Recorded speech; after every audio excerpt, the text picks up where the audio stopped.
Ketika Mus'ab bin Umair tiba di Madinah sebagai utusan dari Rasulullah Shallallahu Alaihi Wasallam untuk mengajarkan seluk-beluk agama kepada orang-orang Ansar yang telah baiat kepada Nabi dan membimbing mereka melakukan salat, maka Abbad bin Bishr adalah seorang budiman yang telah dibukakan Allah hatinya untuk menerima kebaikan, datang menghadiri majelis Mus'ab dan mendengarkan dakwahnya, lalu diulurkan tangannya mengangkat baiat memeluk Islam.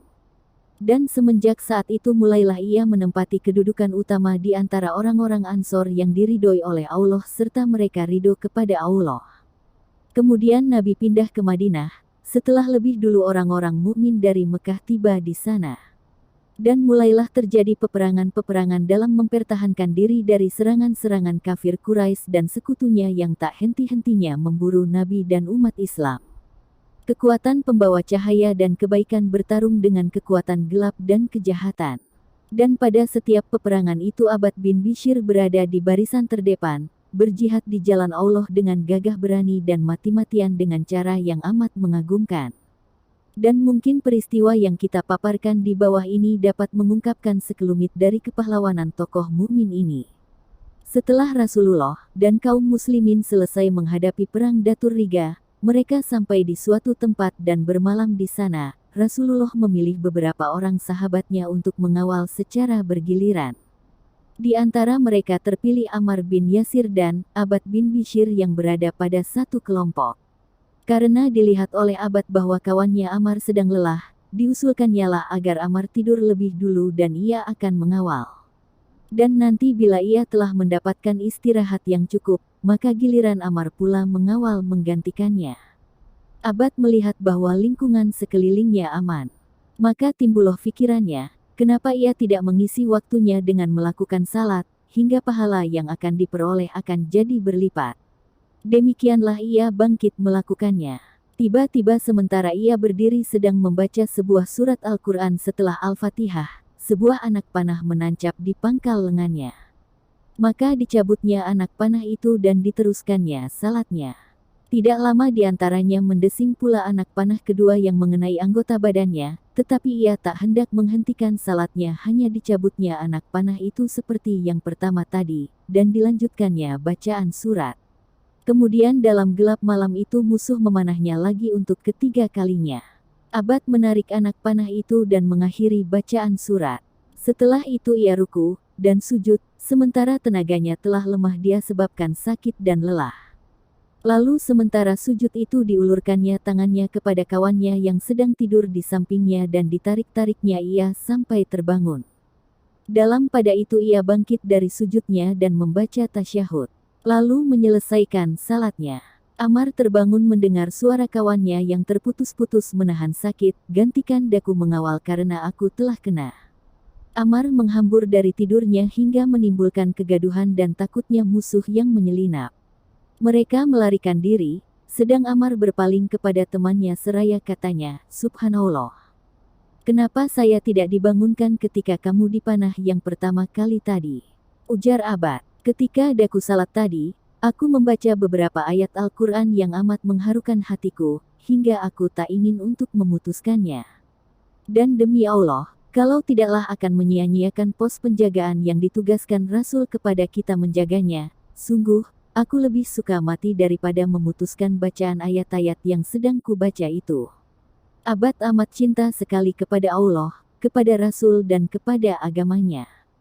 Kecintaan itu memenuhi segenap perasaan dan seluruh kehidupannya, dan semenjak Nabi Muhammad berpidato dan mengarahkan pembicaraannya kepada kaum Ansor, ia termasuk salah seorang di antara mereka. Sabdanya, hai golongan Ansor, kalian adalah inti, sedang golongan lain bagai kulit ari, maka tak mungkin aku dicederai oleh pihak kalian. Semenjak itu, yakni semenjak Abbad mendengar ucapan ini dari Rasulnya, dari guru dan pembimbingnya kepada Allah, dan ia rela menyerahkan harta benda nyawa dan hidupnya di jalan Allah dan di jalan Rasulnya, maka kita temui dia di arena pengorbanan dan di medan laga muncul sebagai orang pertama. Sebaliknya di waktu pembagian keuntungan dan harta rampasan, sukar untuk ditemukannya.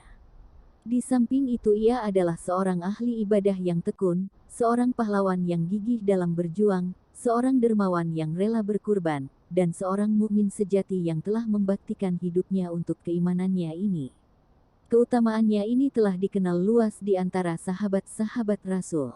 Dan Aisyah, Ummul Mukminin pernah mengatakan tentang dirinya, ada 3 orang Ansor yang keutamaannya tak dapat diatasi oleh seorang pun juga, yaitu Sa'ad bin Mu'adz, Usaid bin Hudor dan Abad bin Bishr.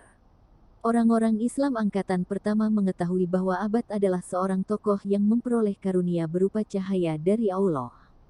Penglihatannya yang jelas dan memperoleh penerangan, dapat mengetahui tempat-tempat yang baik dan meyakinkan tanpa mencarinya dengan susah payah.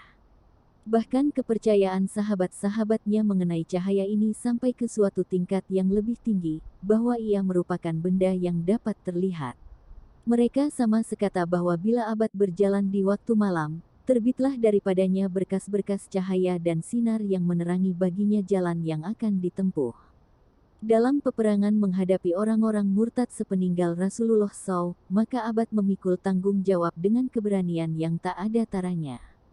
Apalagi dalam pertempuran Yamamah di mana kaum muslimin menghadapi bala tentara yang paling kejam dan paling berpengalaman di bawah pimpinan Musailamatul Kadzab, Abad melihat bahaya besar yang mengancam Islam.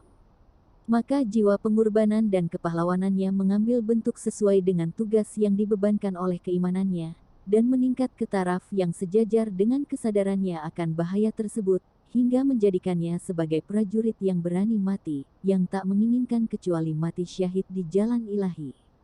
Sehari sebelum perang Yamamah itu dimulai, Abad mengalami suatu mimpi yang tak lama antaranya diketahui takbirnya secara gamblang dan terjadi di arena pertempuran sengit yang diterjuni oleh kaum muslimin. Dan marilah kita panggil seorang sahabat mulia Abu Said Al-Hudri, untuk menceritakan mimpi yang dilihat oleh Abad tersebut, begitupun takbirnya, serta peranannya yang mengagumkan dalam pertempuran yang berakhir dengan syahidnya. Demikian cerita Abu Said. Abad bin Bishr mengatakan kepadaku, "Hai Abu Said, saya bermimpi semalam melihat langit terbuka untukku, kemudian tertutup lagi. Saya yakin bahwa takdirnya insya Allah saya akan menemui syahidnya." "Demi Allah," ujarku, "itu adalah mimpi yang baik. Dan di waktu perang Yamamah itu saya lihat ia berseru kepada orang-orang Ansor, pecahkan sarung-sarung pedangmu dan tunjukkan kelebihan kalian." Maka segeralah menyerbu mengiringkannya sejumlah 400 orang dari golongan Ansor hingga sampailah mereka ke pintu gerbang Taman Bunga, lalu bertempur dengan gagah berani.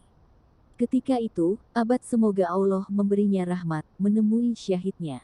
Wajahnya saya lihat penuh dengan bekas sambaran pedang, dan saya mengenalnya hanyalah dengan melihat tanda yang terdapat pada tubuhnya. Demikianlah Abad meningkat naik ke taraf yang sesuai untuk memenuhi kewajibannya sebagai seorang mukmin dari golongan Ansor, yang telah mengangkat baiat kepada Rasul untuk membaktikan hidupnya bagi Allah dan menemui syahid di jalannya. Dan tatkala pada permulaannya dilihatnya neraca pertempuran sengit itu lebih berat untuk kemenangan musuh, teringatlah olehnya ucapan Rasulullah terhadap kaumnya golongan Ansor, "Kalian adalah inti. Maka tak mungkin saya dicederai oleh pihak kalian." Ucapan itu memenuhi rongga dada dan hatinya, hingga seolah-olah sekarang ini Rasulullah masih berdiri, mengulang-ulang kata-katanya itu. Abad merasa bahwa seluruh tanggung jawab peperangan itu terpikul hanya di atas bahu golongan Ansor semata, atau di atas bahu mereka sebelum golongan lainnya. Maka ketika itu naiklah ia ke atas sebuah bukit lalu berseru, "Hai golongan Ansor, pecahkan sarung-sarung pedangmu, dan tunjukkan keistimewaanmu dari golongan lain." Dan ketika seruannya dipenuhi oleh 400 orang pejuang, Abad bersama Abu Dajanah dan Bara bin Malik mengerahkan mereka ke Taman Maut, suatu taman yang digunakan oleh Musailamah sebagai benteng pertahanan, dan pahlawan besar itu pun berjuanglah sebagai layaknya seorang laki-laki, sebagai seorang mukmin dan sebagai seorang warga Ansor. Dan pada hari yang mulia itu, pergilah Abad menemui syahidnya. Tidak salah mimpi yang dilihat dalam tidurnya semalam, bukankah ia melihat langit terbuka? Kemudian setelah ia masuk ke celahnya yang terbuka itu, tiba-tiba langit bertaut dan tertutup kembali. Dan mimpi itu ditakwilkannya bahwa pada pertempuran yang akan terjadi ruhnya akan naik ke haribaan Tuhan dan Penciptanya. Sungguh, benarlah mimpi itu dan benarlah pula takbirnya. Titik tanda seru. Pintu-pintu langit telah terbuka untuk menyambut ruh Abbad bin Bishr dengan gembira, yakni seorang tokoh yang oleh Allah diberi cahaya.